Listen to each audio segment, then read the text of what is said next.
नमस्कार फ्रेंड्स, आपने सुना होगा एक पुरानी गीत, लाया हूँ तूफान से कश्ती निकाल कर, मेरे देश को रखना मेरे बच्चे संभाल कर। आज से 100 साल पहले जब हमारे पूर्वजों ने, बुजुर्गों ने 2000 किलोमीटर की यात्रा तय कर इस जमशेदपुर की लौह नगरी में 100 साल पहले जब कदम रखे होंगे, बहुत स्ट्रगल किया होगा।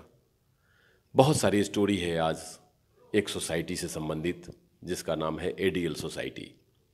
लोग बताते हैं कि ईंट को साइकिल के कैरियर पर अपने हाथों में एक एक ईंट, दो दो ईंट लोगों ने ढोया है और इस सोसाइटी को बनाया है। तो इस सोसाइटी को बनाने में जितने लोगों का योगदान है, उन लोगों ने अपने पसीने और खून से सींचा है इस एडीएलएस को।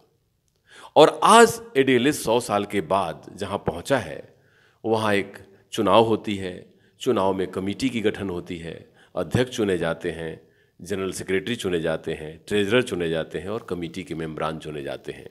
चुनने के बाद ऐसा होता है कि काम की शुरुआत होती है और आरोप प्रत्यारोप का दौर शुरू हो जाता है। पता नहीं क्यों, क्या लस्ट है किसको, क्योंकि ये चैलेंज का विषय है हमारे उन यहाँ पढ़ रहे 2,500 से 3,000 विद्यार्थियों का, बच्चों का और सोसाइटी से जुड़े हुए सैकड़ों लोगों का, क्योंकि उनका सपना ही सोसाइटी नहीं है, उन्होंने इसको सींचा भी है। तो आज हमारे बीच जो बैठे हैं, ये अब वर्तमान प्रधान है, प्रेसिडेंट है सोसाइटी का, और सोसाइटी में आए हुए प्रॉब्लम का निराकरण करने का ये लगातार जीतने के बाद कोशिश करते आए हैं कि किसी तरह ये डूबते हुए कश्ती को हम बाहर निकालें। तो आज इन्हीं से जानते हैं कि आज के कार्यक्रम में क्या हुआ और आज के कार्यक्रम में जो हुआ वो कितना संवैधानिक था, कितना असंवैधानिक था, और इस कार्यक्रम के करने के पीछे जो व्यक्ति थे उनका क्या कोई मोटिव आपको पता चला है? इसका जो भी थे मोटिव, जो इनका जो है शुरू से ही माने माइनस था, माने कमेटी को नहीं चलने देने का मोटिव था। 1 महीना बाद अपना चाल चरित्र दिखा दिए कि हम कमेटी को चलने नहीं देंगे। और इनके साथ में बहुत सारे जुड़े हुए थे, हम लोग के जो पुराने इनके साथी लोग, कभी एग्नेस्ट में लड़े थे, अभी दोस्त बन गए सब, ठीक है। तो वो जो है एक तो ईओजीएम कॉल किए थे, क्योंकि वो भी असंवैधानिक था, ईओजीएम का तरीका से नहीं कॉल किए। इसके लिए जो है हम लोगों ने ये चीज़ माना। हम लोग के जो आज मीटिंग हुआ था 11:30 बजे एसडीओ साहब के पास में मीटिंग, उनका रेजिडेंशियल ऑफिस में मीटिंग हुआ था। मीटिंग में उन्होंने भी माना, हाँ भाई ठीक है, असंवैधानिक किए हैं, ठीक है, मगर इनको जो है परमिशन दे दिया जाए, क्या फ़र्क पड़ता है इसमें, जो भी आउटकम होगा उसका कोई भी मायने नहीं रखता, मायने नहीं रखा जाएगा। तो हम लोगों ने बोला ठीक है, तब मीटिंग करने दीजिए। उन्होंने आधा घंटा का समय दिया इन लोग को, आधा घंटा का बदले लोग 2 घंटा मीटिंग किए अंदर में आके, ठीक है, कोई बात नहीं है, मीटिंग किए, मगर जो डिसीजंस लिए हैं और जितने भी डिसीजंस लिए सब असंवैधानिक हैं। जितने भी डिसीजन लिए उसमें क्या है कि कमेटी को सुन रहे हैं कि बर्खास्त कर दिए, ठीक है।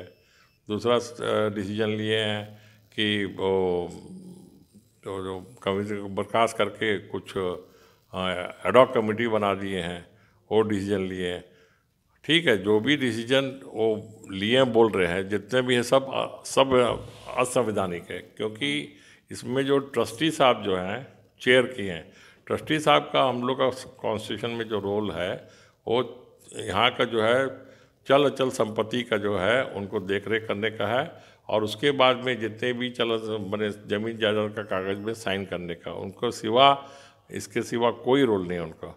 पहला बात वो है कि उनको चेयर करना ही नहीं चाहिए था, वो गलत ढंग से किए हैं, पहला बात है। दूसरा सब इस तरीके का काम किए हैं। तीसरा है कि हमारे जो माने बर्खास्त किए हुए जनरल सेक्रेटरी हैं, उनको तो यहाँ पर मीटिंग में आने नहीं चाहिए था। यहाँ पर मीटिंग में आए क्योंकि उनको तो निष्कासित कर चुके थे यहाँ कमेटी से, उनको आने नहीं चाहिए था, मगर ठीक है, आए हैं। और इस तरीक़े का जो है पहले से जिनका मोटिव था, वही मोटिव को जो है ये सब जो है किए हैं, ठीक है। हम लोग संविधान के हिसाब से जो है ये सब जितने भी डिसीजंस लिए सब गलत हैं आज का डिसीजंस, और इसके लिए जो है जहाँ जाएंगे हम लोग भी जाएंगे, कानूनी लड़ाई लड़ेंगे और उसका जो है उसका जो समाधान निकालेंगे हम लोग। फ्रेंड्स, मैं आपको बता दूं कि एओजीएम और ईओजीएम एनुअल जनरल बॉडी मीटिंग और इमरजेंसी जनरल बॉडी मीटिंग, दोनों में इमरजेंसी नहीं है, extra ordinary general body meeting. तो ईओजीएम और एजीएम में फ़र्क ये है कि extra ordinary general body meeting जब बुलाई जाएगी तो उसके लिए आपको 75 लाइफ टाइम मेंबर्स का कॉल होना चाहिए, और वो कॉल होना चाहिए कमेटी को, जो चुनी हुई कमेटी है। लेकिन शायद वो ऐसा नहीं हुआ, और इसके बाद जो जनरल सेक्रेटरी सेलेक्ट किए गए हैं उनको उनकी कमेटी ने ही बर्खास्त कर दी है। क्यों? क्योंकि हो सकता है कि कुछ ऑफिशियल कारण रहे हो, काम करने में अड़चन आ रही हो, या फिर उन लोगों का एक दूसरे से कोऑर्डिनेशन नहीं बैठ रहा हो। लेकिन आखिरकार इससे जूझ तो रही है सोसाइटी एडीएलएस, और इस सोसाइटी को उबारने में जितना प्रयत्न लोग कर रहे हैं, या आज के चुने हुए प्रेसिडेंट वाई ईश्वर राव जी कर रहे हैं, हम मीडिया बंधु या हमें एक एक नागरिक का फर्ज है इस सोसाइटी को बचाना, क्योंकि हजारों लोगों का भविष्य इससे टिका हुआ है इसके ऊपर। तो आप बताएं कि अब क्या होगा, क्योंकि जनरल सेक्रेटरी बर्खास्त है, आपका एक अकाउंट बैंक में फ्रीज है, जो जनरल सेक्रेटरी ने कई एक गलतियां किया, जिसमें से एक गलती ये भी है कि आप लोगों से बगैर पूछे बैंक में जाकर अकाउंट फ्रीज करा दिया। तो अब के सोसाइटी के काम को कैसे सुचारू किया जाएगा? हमारे लाखों लोग या हजारों लोग जो भी हमारे सोसाइटी से जुड़े हैं, उनको आप कैसे आश्वस्त करेंगे? हम लोग सब बैंक में गए थे, जा भी रहे हैं, दिए, चिट्ठी भी दिए हैं, वो सब रिजॉल्व करेंगे हम लोग। और उसके बाद में जो है इन लोगों का क्या आउटकम आता है, कहाँ से ऑर्डर लेके आते हैं, वो देखेंगे हम लोग। देखने के बाद में जो हम लोग का जो संविधान, क्योंकि टोटली माने अनकॉन्स्टिट्यूशनल किए हैं काम, कोई भी जो है कॉन्स्टिट्यूशन के खिलाफ, माने कॉन्स्टिट्यूशन में है ही नहीं है ऐसा कर सकते, उनको पावर ही नहीं है। ना ईओजीएम को पावर है, ना ट्रस्टी को पावर है, ना गुरनाथ जो बर्खास्त किए हुए उनको कुछ करने का है।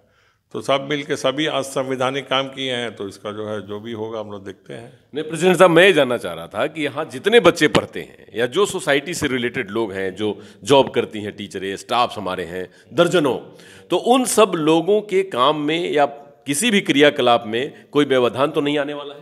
नहीं, वो सब व्यवधान नहीं आएगा, क्योंकि हाँ, क्योंकि ये जो गुरनाथ राव जी किए हैं, ये तो उनका जो माने सोच जो है ना, पूरा माने डिस्टर्ब सोच है। माने किसी तरह जो है इनको स्कूल बंद किया जाए, क्योंकि बीच में और एक तो घटना घटा था, 7-8 आदमी बैठे थे, बैठ के जो है बोल रहे थे कि दरकार पड़ेगा तो हम लोग ताला लगा देंगे।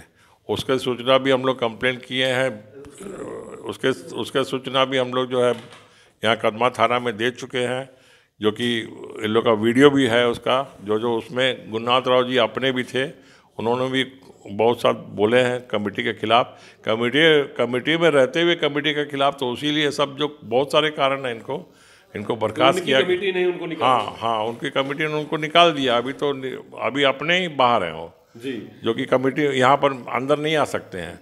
अब जो अपना डिसीजन आज लिए हैं, उस डिसीजन जहाँ तक ये स्कूल का जो रनिंग है वो सब में कहीं अफेक्ट नहीं होने देंगे हम लोग अफेक्ट नहीं होने देंगे। हम लोग सुचारू रूप से चलाने देंगे, और इन लोग जो डिसीजन लेके आएगा प्रशासन से या नहीं तो कहीं से भी लेके आएगा, उसके लिए हम लोग भी जाके बात करेंगे वो लोग प्रशासन से, ये लोग क्या किया नहीं किया, सब चीज़ हम लोग के पास में है, और उसके जो डिसीजन होगा उसको हम लोग आगे बढ़ाएंगे, हम लोग देखेंगे। एक बड़ी बात कही प्रधान जी ने, प्रेसिडेंट साहब ने, कि कोई जनरल सेक्रेटरी अगर चुना जाता है तो वो स्कूल को बेहतर करने के लिए चुना जाता है, या कोई कमेटी के मेंबर या प्रेसिडेंट। लेकिन क्या कोई व्यक्ति ये कहेगा कि हम स्कूल में ताला लगा देंगे? तो सोचिए कि ये कितना, माने ये ऐसी बात है, हो सकता है कि ये सब कारण रहे हों उनको बर्खास्त करने का, जो उनकी कमेटी ने किया हो। तो मैं एक लोगों के लिए पूछना चाहता हूँ, उनकी सवाल है कि आप प्रधान हैं, अब आपके हाथ में पूरे सोसाइटी का और पूरे स्कूल का बागडोर है। अब आप इसको बेस्ट, और इसके जो इतने दिनों के अंदर में चिक हुआ है, इतने दिनों के अंदर में जो मीडिया में, सोशल मीडिया में, प्रिंट मीडिया में, इलेक्ट्रॉनिक मीडिया में जो एकदम बेकार की बातें चली हैं कि जिससे सोसाइटी का नाम डिटोरिएट हुआ है, तो उसको रिवैम्प करने के लिए, उसको रिकवर करने के लिए क्या आपके तरफ से कदम उठाए जाएंगे? देखिए, इसका जो मेन माने जो भी जितना भी बदनामी हुआ due to mister Gurnath Rao only, इसमें इनका मुख्य माने पात्र है ये जो भी डिस्टर्ब किए हैं, और ये जो सिचुएशन अभी लेके आए हैं, इसको जो है ठीक है, हम लोग जैसे अभी कागजी कार्रवाई चलेगी उसमें हम लोग अपना पक्ष रख के और इसको पूरा फिर गरिमा को वापस लेके आएंगे एडियल सोसाइटी का, उस गरिमा को बरकरार रखेंगे हम लोग। जी बिल्कुल, क्योंकि बिल्कुल प्रधान जी से यही बात हमें अपेक्षित था कि उन्होंने सोसाइटी के एक एक लोगों को कहा है कि इसके गरिमा को बरकरार रखने के लिए मैं पूरी कोशिश करूंगा और मैं वो सब काम अभी आगे करने जा रहा हूं जिससे एडीएल सोसाइटी की गरिमा को बनी रहे। धन्यवाद प्रधान जी। नमस्कार डॉक्टर अनु शर्मा की तरफ से।